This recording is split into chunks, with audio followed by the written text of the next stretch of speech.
नमस्कार दोस्तों, मैं हूं विवेक श्रीवास्तव और आज द ओनली बुक ट्यूबर के नए सेगमेंट यानी संडे टाइम्स में आपके लिए लेकर के आए एक बहुत ही मजेदार कहानी। ये कहानी है किताबों से बिल्कुल अलग और स्पेशली डेडिकेटेड टू यूथ। तो चलिए जल्दी से शुरू करते हैं अपने नए सेगमेंट में संडे टाइम्स में एक नई कहानी सिर्फ आपके लिए। दोस्तों ये कहानी है राहुल और मेघा की। राहुल को इस बात का एहसास हो चला था कि जिंदगी भर हम जिस चीज के पीछे भागते हैं गारंटी के साथ जरूरी नहीं कि वो हमें मिल जाए, मगर जो चीज हमारे हाथ में होती है हम उसकी कदर नहीं करते, उसकी वैल्यू नहीं करते। राहुल एक इंजीनियर था और बहुत ही अच्छी कंपनी में नौकरी कर रहा था। छुट्टी का दिन था और वो अपने घर को पूरा अस्त व्यस्त करके बैठा हुआ, जाने के अलमारी में ढूंढ रहा था। उसकी माँ के बार बार पूछने के बावजूद भी कि बेटा क्या खोज रहे हो, वो बता नहीं पा रहा था।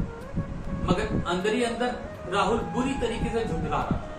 काफी देर खोजने के बाद जब वो असफल हो गया तो बेड पर अपने सर पे हाथ रख के बैठ गया। माँ ने बड़े प्यार से पूछा, बेटा क्या खोज रहे हो, बताओ तो सही। तो बड़े धीरे से खिसियाते हुए बोला, माँ मेघा की शादी का कार्ड और मेरी अपनी पर्सनल डायरी दोनों ही मुझे नहीं मिल रहा। माँ बोली, अचानक से तुम्हें इसकी याद कैसे आ गई? ये तो काफी दिन पहले की बात है। शादी का कार्ड भी मैंने तुमको दिया था और डायरी तुम्हारे पास ही रहती थी, तो तुमको पता होना चाहिए। तो राहुल झुंझलाते हुए बोला कि माँ तुम अपने कमरे में जाओ, मेरी चीजें हैं मैं खोज लूंगा। माँ ये बोलते हुए कमरे से बाहर निकल गई कि इस लड़के का कुछ भी नहीं हो सकता, बहुत ही लापरवाह। अब आप ये सोच रहे होंगे कि मेघा की शादी के कार्ड का और उसकी पर्सनल डायरी का क्या माजरा है। ये बात उन दिनों की जब राहुल ने 12th पास की थी और इंजीनियरिंग के एंट्रेंस के लिए लखनऊ की एक सबसे अच्छी कोचिंग में अपना दाखिला कराया। राहुल के लिए ये वो लम्हा था जब वो स्कूल के डिसिप्लिन से निकलकर कॉलेज की उन्मुक्त जिंदगी जीने जा रहा था। एक दिन रोज की तरह राहुल अपनी कोचिंग पहुंचा तो वहां पता चला कि आज केमिस्ट्री की फैकल्टी एब्सेंट है, यानी कि फ्री पीरियड था। तो राहुल मन ही मन सोचने लगा, ओ शिट, मेरा तो वक्त बर्बाद हो गया, इससे अच्छा मैं अपने घर चला जाता। ये सब वो सोच ही रहा था कि उसकी क्लास में एक 4 लड़कियों का गैंग था जिसकी लीडर थी मेघा।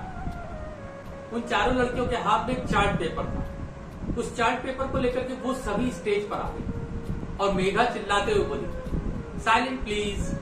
आज हर एक स्टूडेंट के लिए हमने इस चार्ट पेपर के ऊपर 2-2 लाइन्स लिखी, तो प्लीज साइलेंस बना के रखिए और सुनिए कि हम लोग क्या सोचते हैं उनके बारे में।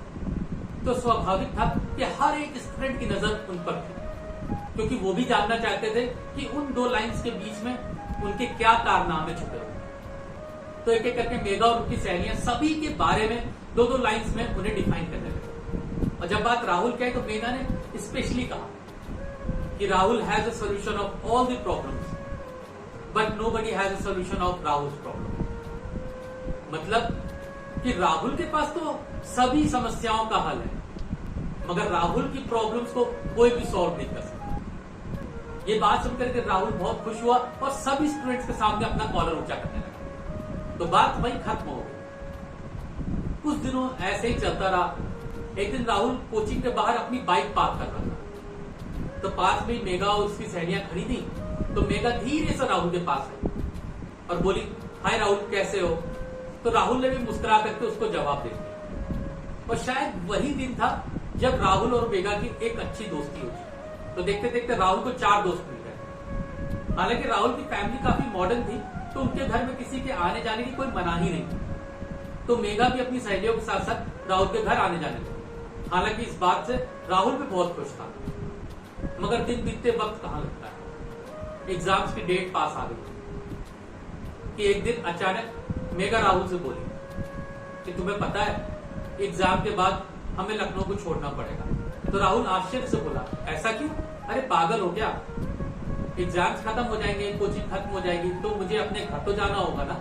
मेरा घर लखनऊ थोड़ी, मेरा घर तो रुद्रपुर में है। तो राहुल बोला, मेघा तुम चिंता मत करो, पहले एग्जाम दो, फिर सोचते हैं इसके बारे में। तो इधर इंजीनियरिंग एंट्रेंस के एग्जाम शुरू हो गए और देखते ही देखते वो दिन भी आ गया जिसका सभी स्टूडेंट्स को इंतजार था, यानी एग्जाम का आखिरी दिन।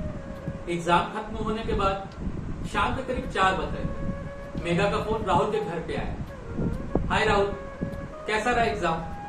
राहुल ने बोला, हाँ पेपर तो अच्छे हुए, और तुम्हारा? मेघा बोली, हाँ मेरा भी ठीक हुआ। तो राहुल बोला, कुछ कहना चाहती हो क्या? तो मेघा बोली, हाँ राहुल, मैं कोचिंग में हूँ, क्या तुम थोड़ी देर के लिए कोचिंग आ सकते हो इस वक्त? हाँ क्यों, क्या दिक्कत है? बस थोड़ी देर के लिए। तो राहुल बोला, ठीक है तुम वही वेट करो, मैं बस आधे घंटे में पहुंचता हूँ। राहुल अपनी बाइक लेकर के जैसे ही कोचिंग पहुंचा तो देखा कोचिंग तो बंद थी और मेघा कोचिंग के बाहर ही खड़ी। राहुल को कुछ भी समझ नहीं आया। मेघा ने राहुल का हाथ पकड़ा और उसे कोचिंग की छत पर ले गई और उसका हाथ झटकते हुए बोली, कह रहे राहुल तुम्हें कुछ समझ में आता है? तो राहुल बोला, क्यों क्या हुआ, मैं क्या नहीं समझता? तो मेघा बोली, अरे पागल, मैं घुमा फिरा के बात नहीं कर पाती। राहुल मैं तुमसे बहुत प्यार करता हूं, और क्या तुम भी? और कहते कहते मेघा एकदम से शांत हो गई। उसकी आंखों में आंसू थे और वो रोने लगी। राहुल की कुछ भी समझ नहीं आ रहा था। उसे ये तक नहीं समझ में आ रहा था कि मेघा के सामने वो क्या रिएक्शंस दे। मेघा ने अपनी रुमाल से अपने आंसू पोंछे और बैग में हाथ डाल के एक कैसेट निकाला और राहुल के हाथ पे रख दिया और चुपचाप वो वहां से निकल गई। हालांकि राहुल को थोड़ी देर के लिए बुरा लगा, मगर वो वक्त ऐसा होता है जिसमें आदमी मस्ती में खोया रहता है। तो राहुल बाइक लेकर के पूरा शहर घूमता रहा, क्योंकि उसके आज ही तो एग्जाम्स खत्म हुए थे।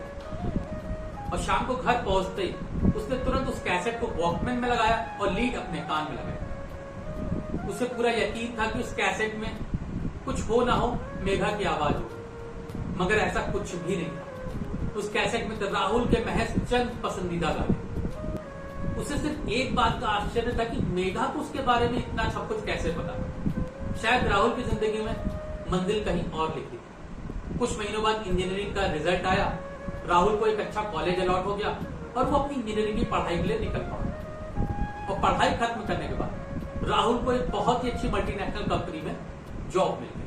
आज उसी जॉब को करते करते 12 साल बीत चुके और अब तो राहुल प्रमोट भी हो गया। तो एक दिन अचानक डाक द्वारा एक शादी का कार्ड राहुल को रिसीव हुआ। जब खोल कर देखा तो राहुल की आंखें फटी की फटी रह गई, क्योंकि वो मेघा की शादी का कार्ड था। क्योंकि मेघा ने 10-12 साल पहले उससे प्रॉमिस किया था कि जब कभी भी उसकी शादी होगी और वो कहीं भी होगी तो वो अपनी शादी का कार्ड जरूर से भेजेगी। राहुल की जिंदगी इतनी कॉम्प्लिकेटेड हो गई थी कि उसको सोचने के लिए बिल्कुल भी वक्त नहीं था।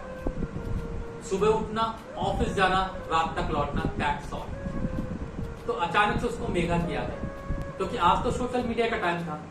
तो उसने मेघा को पूरे फेसबुक, इंस्टाग्राम, लिंक्डइन, जितने भी सोशल मीडिया प्लेटफॉर्म होते हैं सब पे खोज के देख लिया, मगर उसे मेघा का कहीं भी पता नहीं चला। हालांकि राहुल को एक बात की निश्चिंता थी कि चिंता की क्या बात है, घर में अलमारी में अपनी पर्सनल डायरी निकाल लूंगा या उसकी शादी का कार्ड मिल जाएगा। दोनों में ही कहीं ना कहीं मेघा के घर का एड्रेस या फोन नंबर तो हो गई। तो मैं उसे फोन करके कम से कम अपने दिल की बात उससे बोल पाऊं, क्योंकि आज मैं इस काबिल हूं कि मैं अपने दिल की बात उससे कर सकूं। ये वही संडे था जब राहुल ने पूरे घर को अस्त व्यस्त कर दिया था, मगर उसे ना उसकी अपनी पर्सनल डायरी मिल रही थी, ना वो शादी का कार्ड। क्योंकि इन 12 सालों में उसकी जिंदगी की प्रायोरिटी मेघा नहीं थी। राहुल तो सही ट्रैक पे था, फिर उसे अफसोस क्यों था? मैं बताता हूँ। राहुल को इस बात का एहसास हो चला था कि पिछले 10 सालों से मेघा ने उसका इंतजार किया। आज राहुल के पास सब कुछ है, मगर रोज वो इसी तड़प के साथ उठता है कि कहीं से मेघा का कुछ पता चल जाए। दोस्तों ये स्टोरी मैंने खुद लिखी है। अगर आपको ये स्टोरी पसंद आई हो तो प्लीज अपनी राय मुझे कमेंट बॉक्स में जरूर भेजिए। दोस्तों अगर आपको मेरी कोशिश या मेरे एफर्ट्स अच्छे लगे तो जल्दी से इस चैनल को सब्सक्राइब कर लीजिए और बगल का बेल आइकन भी प्रेस कर दीजिए, ताकि मेरे सारे नए वीडियोस का नोटिफिकेशन आपको टाइमली मिलता रहे। तब तक के लिए आप खुश रहें, सुरक्षित रहें, स्वस्थ रहें। Happy Sunday.